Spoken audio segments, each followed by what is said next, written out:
উম্মত রে, কিয়ামতের মাঠে নামের খাতিরে আল্লাহ রাব্বুল আলামিন তার অনেক বান্দাকে জাহান্নামের আগুন থেকে মাফ করে দিবে।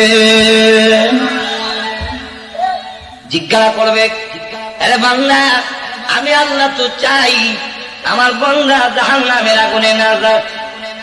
উসিলা তালাশ করবে, আচ্ছা বলতো দেখি, তোকে তো জান্নাতে দেওয়ার কোনো পথ পাই না, জাহান্নামের আগুন থেকে মুক্তি দেওয়ার কোনো সুযোগ নাই, তোর নামটা কি?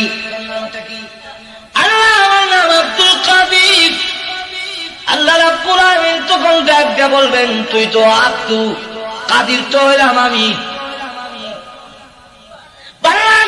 বলে, প্রভু গো, তোমার কাদিরের নামের সাথে আমি গোলামের নামটা সংযোগ করে রাখছিলাম, আমার মা বাপ রাখছিল। এমনি আল্লাহ ডাক দিয়ে বলবেন, রে বাংলা, এখন তুই আব্দুল কাদির হইলাম আমি, তোকে জাহান্নামে দিলে আমি আল্লাহর নামটাও জাহান্নামে যায়। আমার নামের ইজ্জতের খাতিরে দাঁড়ে বাংলা, এই মুহূর্তে তোর জীবনের গুনাহ মাফ করে দিলাম।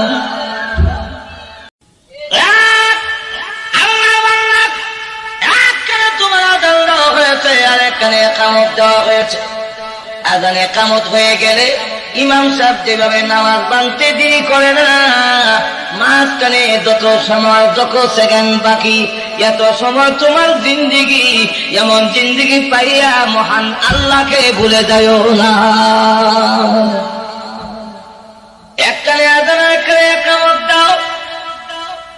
সুন্দর একটি 7 দিনের দিন মাথা কামাইয়া তৌফিক থাকলে ওই সময় চুলের ওজনে স্বর্ণ অথবা রূপা চুলের ওজন করে আল্লাহ রাস্তায় সদকা করো, দান করো।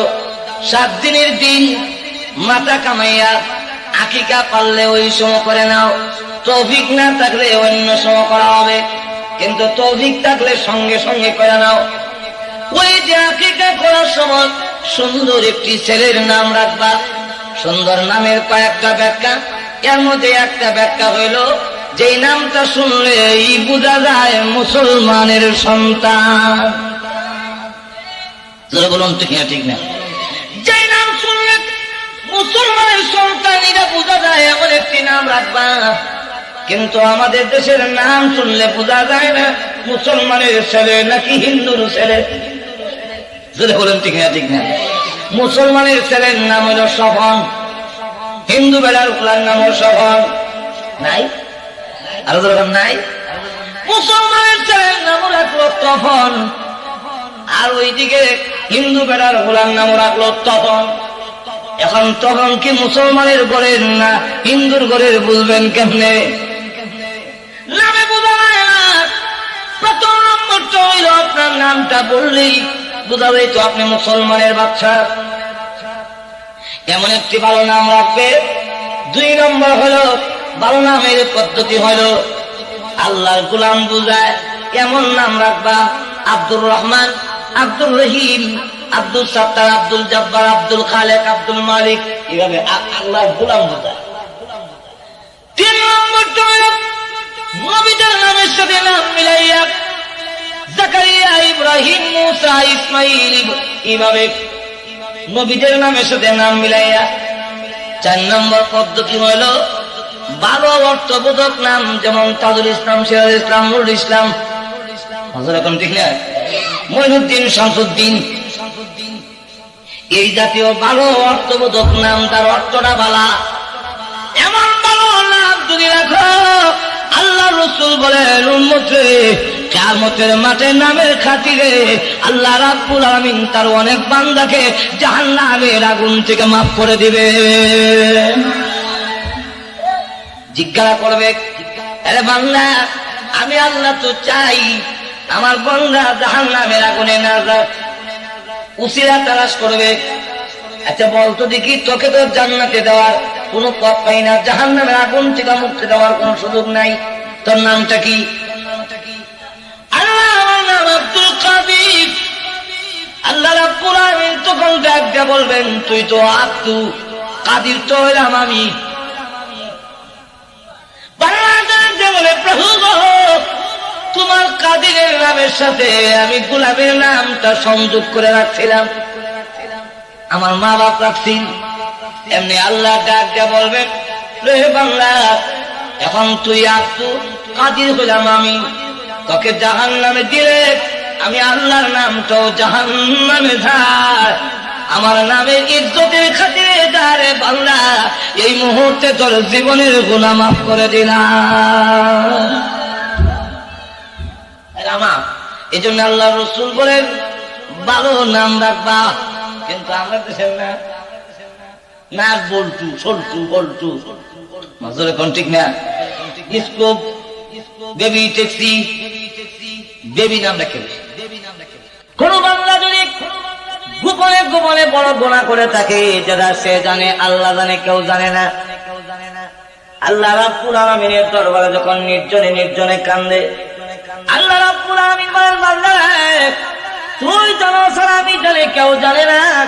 সুতরাং আমি আল্লাহ রাব্বুল আলামিন নীরবে নীরবে তোর জীবনের গুনাহ মাফ করে দিলাম।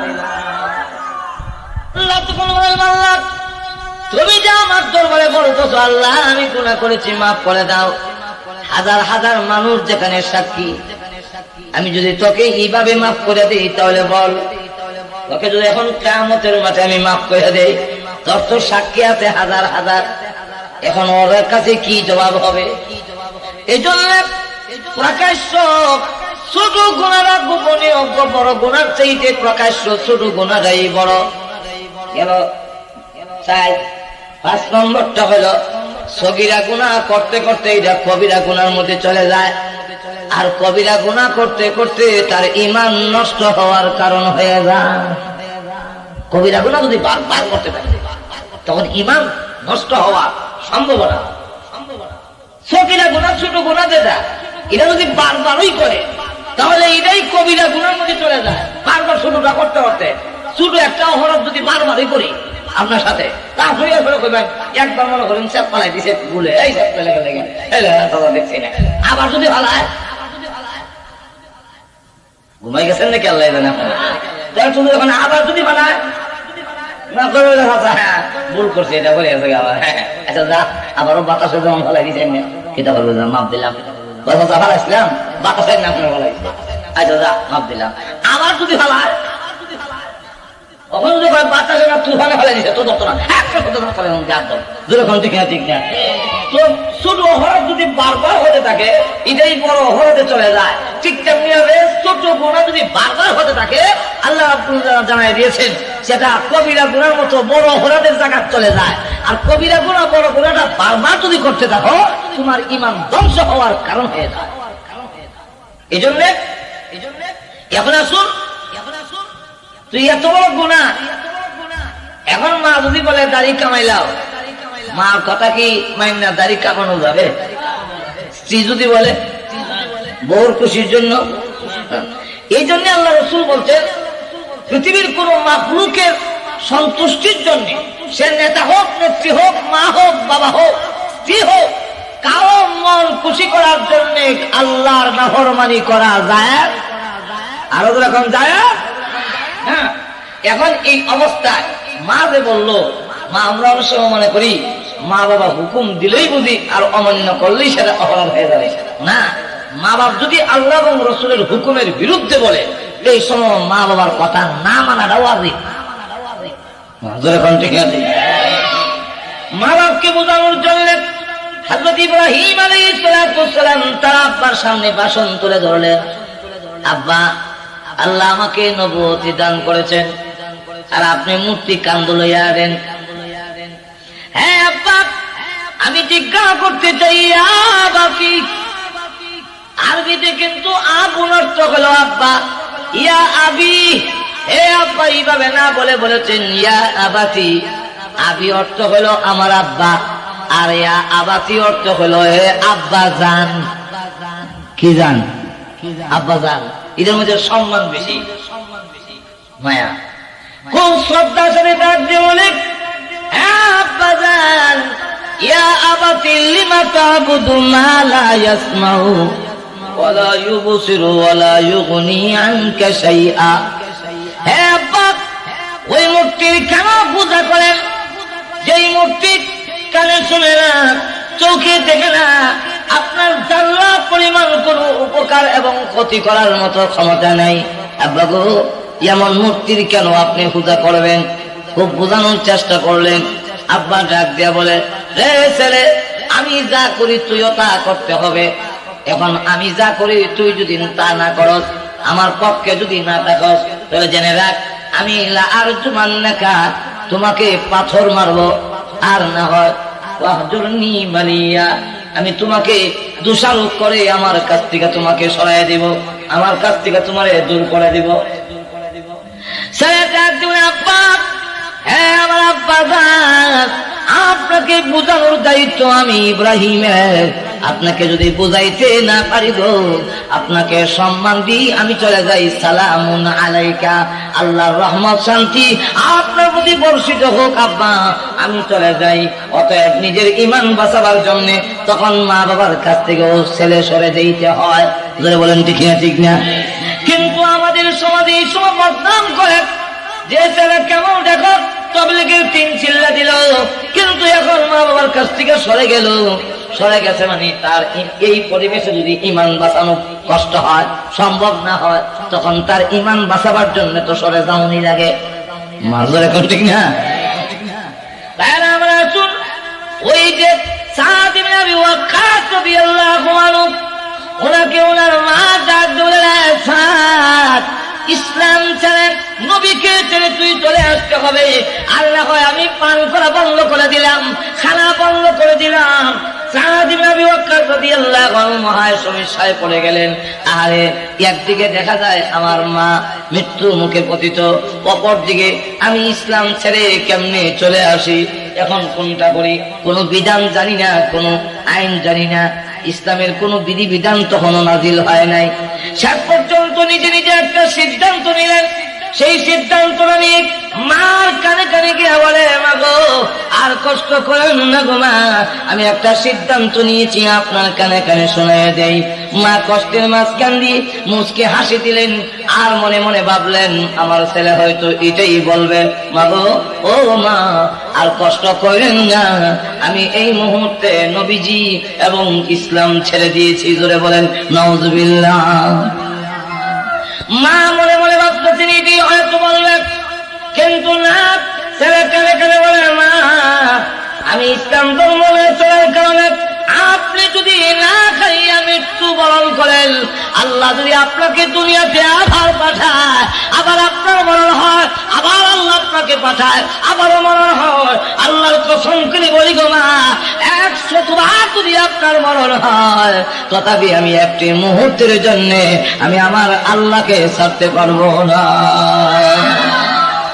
আমি আমার আল্লাহ, আমার নবীকে ছাড়তে পারবো না, ইসলাম ছেড়ে আমি কাফের হতে পারবো না, শিরক করতে পারবো না আল্লাহর সাথে। কারণ আল্লাহ রাব্বুল আলামিনের পাওনা আমার উপরে সবচেয়ে বেশি। জোরে বলুন ঠিক না? ঠিক না? আল্লাহ রাব্বুল আলামিন আমার কাছে সবচেয়ে বেশি পাওনা, অতএব আল্লাহ রাব্বুল আলামিনের অবাধ্য আমি হতে পারি না।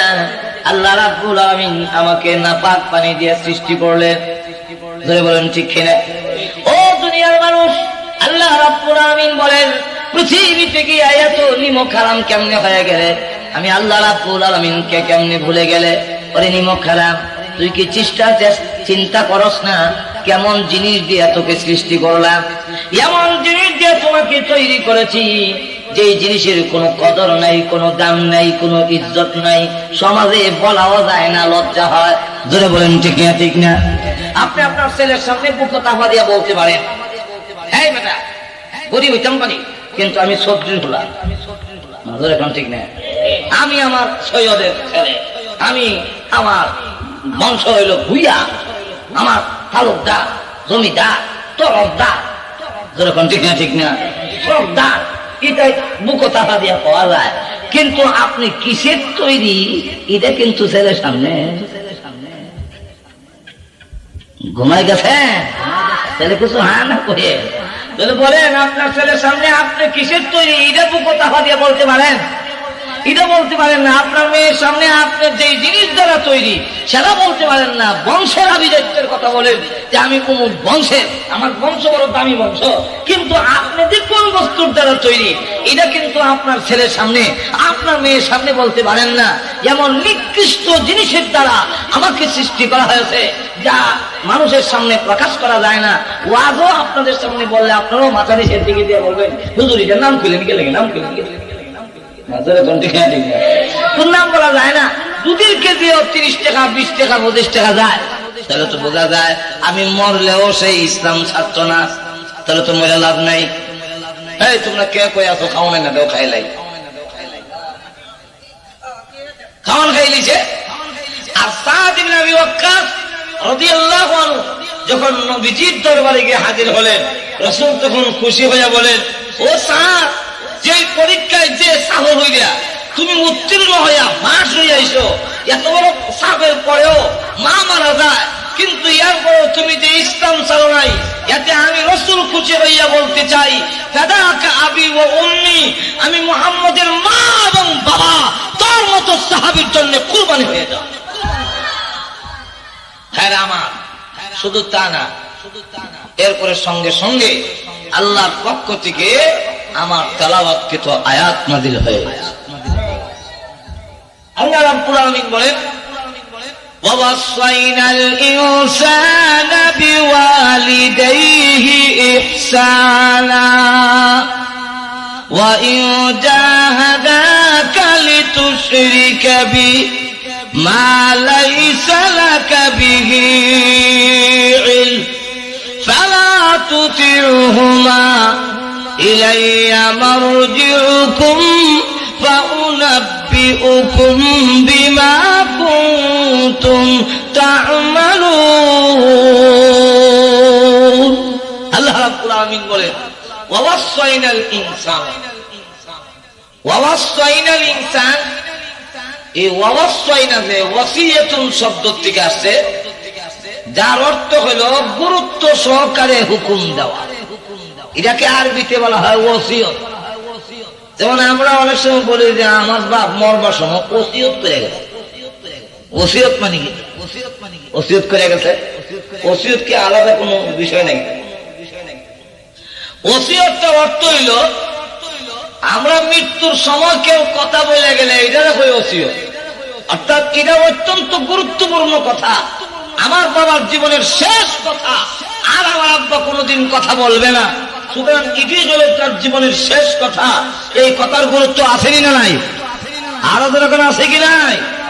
আল্লাহ রাব্বুল আলামিন বলতেছেন, ওয়াসাইনাল ইনসান, এবং আমি আল্লাহ মানুষ গোটা মানব জাতিকে, পৃথিবীর যত মানুষ আছে সকল মানুষকে গুরুত্ব সহকারে নির্দেশ প্রদান করলাম, হুকুম দিলাম, ওয়াসাইনাল ইনসানা, শুধু একজন মানুষ না, গোটা মানব গোষ্ঠী, তাম পৃথিবীর যত মানুষ আছে সকল মানুষকে আল্লাহ রাব্বুল আলামিন বলেন, ওয়াসাইনাল ইনসানা, আমি তাম দুনিয়ার সকল মানুষকেই এই নির্দেশ দিলাম গুরুত্ব সহকারে। কি নির্দেশটা? ওয়াবিল ওয়ালিদাইনি ইহসানা, তা মা বাবার সঙ্গে যেন সুন্দর আচরণ করে। মা বাবার সঙ্গে সুন্দর আচরণ করার নির্দেশটা কে দিয়েছেন? আরো জোরে কান। এখন মা বাবার সাথে যদি সুন্দর আচরণ না করা হয়, তাহলে আল্লাহ রাব্বুল আলামিনের হুকুম অমান্য হয়নি না হয় না? আরো জোরে বলেন, আল্লাহর হুকুম অমান্য করা হয়। এইবার বলুন, মা বাবার সাথে সুন্দর আচরণ করার জন্য স্বয়ং আল্লাহ যেখানে হুকুম দিলেন, আল্লাহ বলেন হুকুমটা তো আমি দিয়েছি, আর না হয় পৃথিবীর অন্যান্য ধর্মে, আপনার ইউরোপে যান, সেখানে মা বাবার কোনো কদর নেই। তাদের জিজ্ঞাসা করলে যে বুড়া মা বাপ, তাদের লালন পালন, খাবার সবর দেওয়া, এটা আপনারা দেন না কেন? ছেলেরা তো বাপ দেয়, আমরা কেন দিতাম বলেন? মা বাপের খেদমতটা কেন করতাম? কেন লেগে করতাম? তোমার মা বাপ তোমার জন্ম দিল, খেদমত করবা না? এরা জবাব দেয় কি জানেন? এরা মা বাপ ফুর্তি আনন্দ করছে, মাঝখান আমি হইছি, এটার মধ্যে মা বাপের করণের কিতা আছে? আটু ধরে মা বাপ আনন্দ করলো, আর মাঝখান দিয়ে আমি হয়ে গেলাম, এটার মধ্যে মা বাপের কিতা আছে? আমাকে আস্তাগফিরুল্লাহ, কই কি? এখন চিন্তা করেন, আল্লাহ বলেন মা বাবার সঙ্গে সুন্দর আচরণ করার নির্দেশটা তো আমার, যেরকম কার, আরো যেরকম কার, আল্লাহ। তাই বলে মা বাপ যদি চেষ্টা চালায় অজ্ঞতার কারণে যে তোমরা আল্লাহর সাথে শিরিক করার জন্য, তাহলে এই শিরিক করা যাবে না। যেরকম ঠিক না, আমি আল্লাহর সাথে যদি অংশীদার স্থাপন করার জন্য বলে, এই অবস্থায় মা বাবার কথা মান্য করা যাবে না। ছেলেগুলো সন্তানগুলো মা বাবার কথা মানা, এটা আল্লাহর হুকুম। যদি মা বাবার কথা না মানে, তাহলে এই সন্তানের প্রতি আল্লাহ নারাজ থাকে। আল্লাহ রসুল বুখারী শরীফে উল্লেখ করেছেন যে মা বাবার প্রতি, যে মা বাবার সঙ্গে যে সন্তানের প্রতি মা বাপ খুশি, আল্লাহ রসুল বলেন এই সন্তানের প্রতি মহান আল্লাহ নিজে খুশি। যেই সন্তানের প্রতি মা বাপ অসন্তুষ্ট, অথবা মা বাবার মাঝে দেখুন একজন যদি অসন্তুষ্ট থাকে, আল্লাহ রসুল বলেন ওই সন্তানের প্রতি আল্লাহ অসন্তুষ্ট। মা বাবার কথা না মানলে, অবাধ্য হলে তিনটা অসুবিধা। যেরকম কয়টা? এক নম্বর অসুবিধা হলো যে মা বাবার কথা মানে না, তার রুজি রোজগারে এবং হায়াতে কোনো বরকত থাকবে। দুই নম্বরটা হলো যে মা বাবার কথা মানে না, এমন অবাধ্য সন্তানের দুই নম্বর বিপদ হইল মরার সময় সে বেঈমান হয়ে মারা যাওয়ার সম্ভাবনা বেশি। তিন নম্বর অসুবিধাটা হইল তার যে সন্তান হবে, আল্লাহ পক্ষ থেকে এই সন্তানগুলোর দিল উল্টায় দেওয়া হবে। যতক্ষণ পর্যন্ত সে তার মা বাবার সঙ্গে যে আচরণ করছি, এটা তার ভুল আতার সাথে না করব, এর আগ পর্যন্ত আজরাইল আল্লাহ তার কাছে পাঠাইবেন। অর্থাৎ আজরাইল আসার আগে আগে, আপনারা এটা মনে করেন অর্থ এইভাবে বুঝছেন না, তাহলে তো ভালো হয়েছে, আমি আজরাইল তো না খালি কি করব, অর্থ এটা না। অর্থ হইল আজ আপনার নির্দিষ্ট টাইমই মরণ হবে, কিন্তু আজরাইল আসার আগে আগে আল্লাহ এর ভিতরে আপনার তো পূরণ করে নেবে। আপনার ছেলে আপনার আল্লাহর পক্ষ থেকে দিল ঘুরে আপনার মরার আগে আগেই আপনি আপনার বা আমি আমার মা বাবার সঙ্গে যা করছিলাম, এটা আমার ছেলেরা দিয়ে আল্লাহ করাইলেন। কথা বুঝছেন? এর কারণ কিছু কিছু পাপ আছে আল্লাহ দুনিয়াতে ধরেন না, পরকালে ধরবে। আর কিছু কিছু পাপ আছে যেগুলো আল্লাহ দুনিয়াতে ধরে গেলেন। এর মধ্যে একটা হলো মা বাবার অবাধ্য হওয়া। এখন মা বাবার কথা ছেলে কেন মানে না, এর কয়েকটা কারণ আছে। ঠিক না? এই কারণটি কি? এক নম্বর কারণ হইল আপনি দেখেন আগে আপনার ছেলের পাওনা হক দিছেন কি না। যদি আপনি আপনার ছেলের পাওনা না দিয়ে থাকেন, আপনার মেয়ের পাওনা না দিয়ে থাকেন, তাহলে আপনার ছেলে মেয়েও আপনার পাওনা দিত না। আমি যদি আপনাদের কিছু টাকা পয়সা কারো কাছ থেকে আইনা না দেই, আরেকদিন যখন সুযোগ পাইবেন আমার কিছু টাকা পয়সা যদি আপনাদের হাতে যায়, তাহলে আপনারও তো না দেওয়ার চেষ্টা। করতেন না, বলবেন আমারটা দিছে না, তখন আমিও দিতাম। তাহলে সন্তানের কি হক, কি পাওনা, আর মা বাপ তার ছেলের কাছে কি পাওনা, এই ব্যাপারে কিছু আলোচনা করার দরকার আছে না নাই? আরো দরকার আছে না নাই? আমাদের সমাজে অশান্তি যতগুলো কারণ, এর মধ্যে এটাও একটা কারণ। সন্তানের কি পাওনা? সন্তানের কিছু কিছু ভাবনা হলো দুনিয়া আবার আগেই, দুনিয়া আসার আগের ভাবনাটা হইল সন্তান জন্ম দেওয়ার আগেই চিন্তা করতে হবে আমি যেই জিনিস দিয়ে আমার যেই পদার্থ দিয়ে সন্তান জন্ম হবে, আমার এই জিনিসটা যেন হারাম না হয়। অর্থাৎ হারাম কোন জিনিস খাইয়া যদি রক্ত হয়, আর এই রক্ত থেকে যদি সন্তান জন্ম হয়, তাহলে এই সন্তান অবাধ্য হওয়া স্বাভাবিক।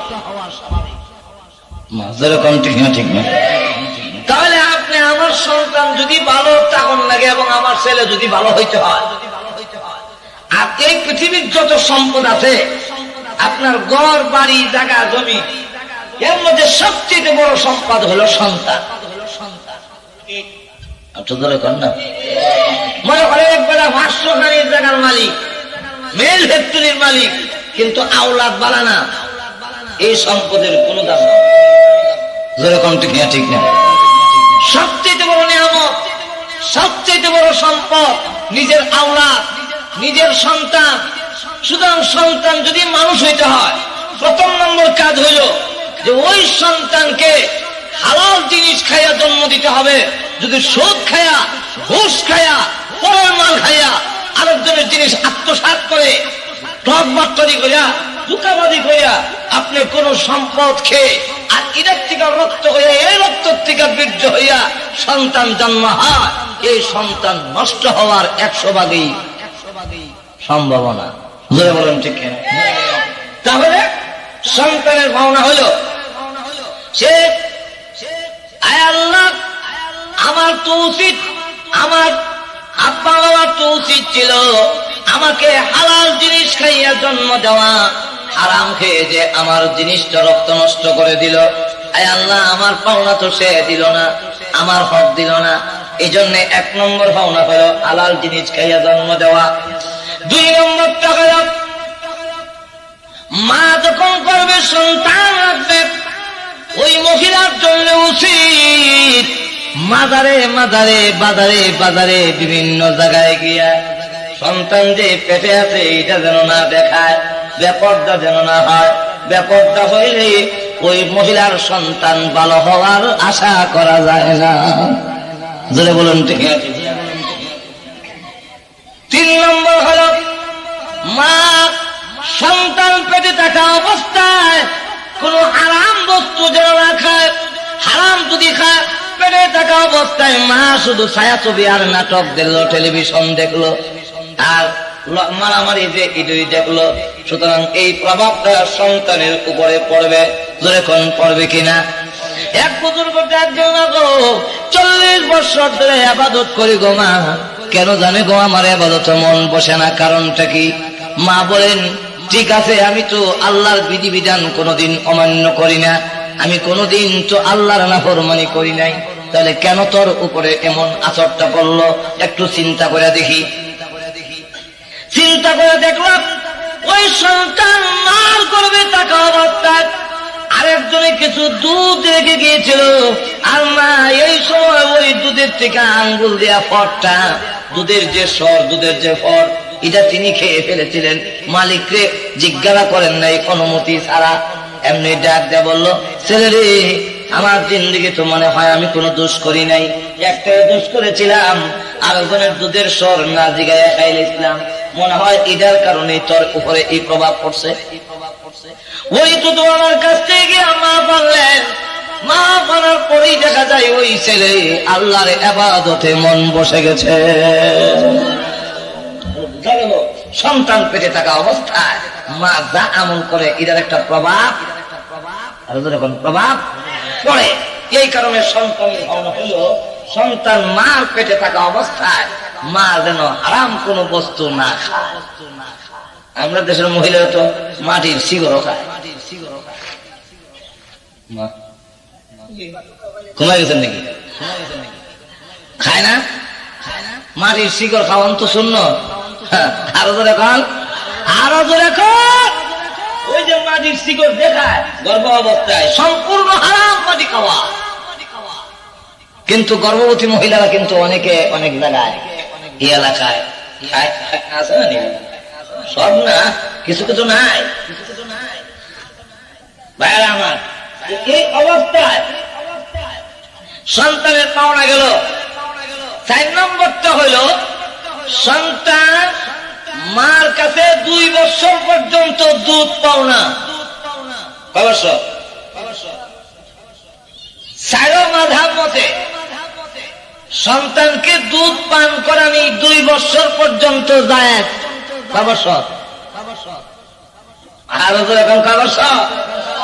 আমরা দেশে কিন্তু খালি খাই তুই খাই, এটার ক বছর হয়েছে কোনো হিসাবই নেই। আবার অনেকে বলে যে আমরা অনেকের না জানার কারণে অনেক হুজুর 2.5 বছর পর্যন্ত খাওয়ান যায়। আসলে ইমাম আবু হানিফা রাহমাতুল্লাহ একটা মত আছে 2.5 বছর, কিন্তু এই মতটা উনি উড়াই নিয়েছে। উনিও শেষ পর্যন্ত 2 বছরের ভিতরে চলে গিয়েছেন।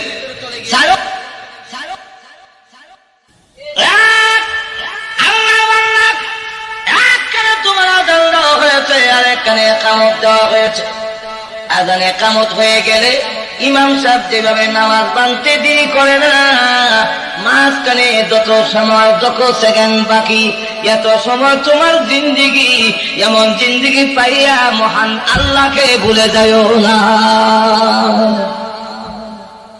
একখানে আযান একখানে কামত দাও। সুন্দর একটি 7 দিনের দিন মাথা কামাইয়া তৌফিক থাকলে ওই সময় চুলের ওজনে স্বর্ণ অথবা রূপা চুলের ওজন করে আল্লাহ রাস্তায় সদকা করো, দান করো। 7 দিনের দিন মাথা কামাইয়া আকিকা পারলে ওই সময় করে নাও। তৌফিক না থাকলে অন্য সময় করা হবে, কিন্তু তৌফিক থাকলে সঙ্গে সঙ্গে করে নাও। ওই যে আকিকা করার সময় সুন্দর একটি ছেলের নাম রাখবা। সুন্দর নামের কয়েকটা ব্যাখ্যা, এর মধ্যে একটা ব্যাখ্যা হইল যেই নামটা শুনলে বোঝা যায় মুসলমানের সন্তান। যারা বলুন ঠিক না ঠিক না?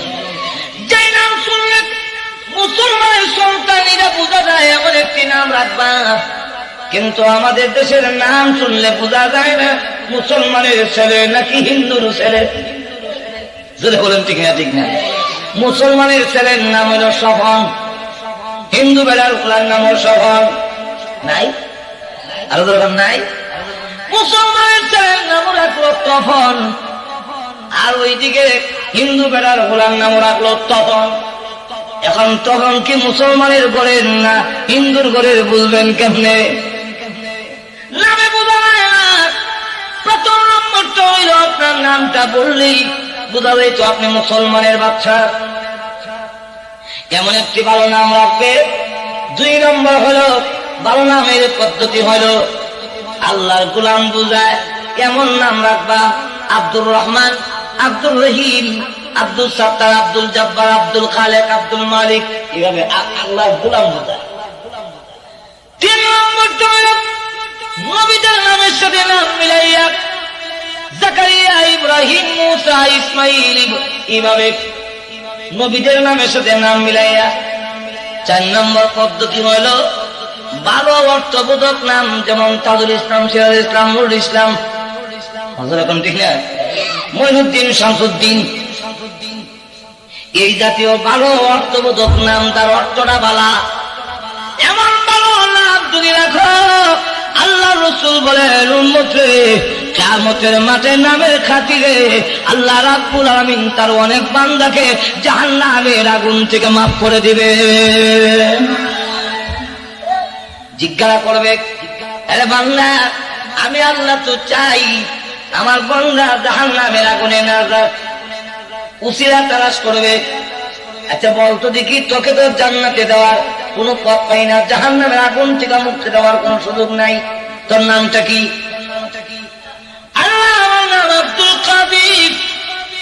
আল্লাহ রাব্বুল আলামিন তখন ডাক দিয়ে বলবেন, তুই তো আব্দু কাদির, তো হইলাম আমি। বলে, প্রভু গো, তোমার কাদিরের নামের সাথে আমি গোলামের নামটা সংযোগ করে রাখছিলাম, আমার মা বাপ রাখছিল। এমনি আল্লাহ ডাক দিয়ে বলবেন, রে বাংলা, এখন তুই আব্দু কাদির হইলাম আমি, তোকে জাহান্নামে দিলে আমি আল্লাহর নামটাও জাহান্নামে যায়। আমার নামের ইজ্জতের খাতিরে দাঁড়ে বাংলা, এই মুহূর্তে তোর জীবনের গুনাহ মাফ করে দিলাম। এই জন্য আল্লাহ রাসূল বলেন, ভালো নাম রাখবা। কিন্তু আমরা দেশের না নাক বল্টু সল্টু বল্টু মাজরে কোন ঠিক না স্কোপ বেবি ট্যাক্সি বেবি নাম রাখে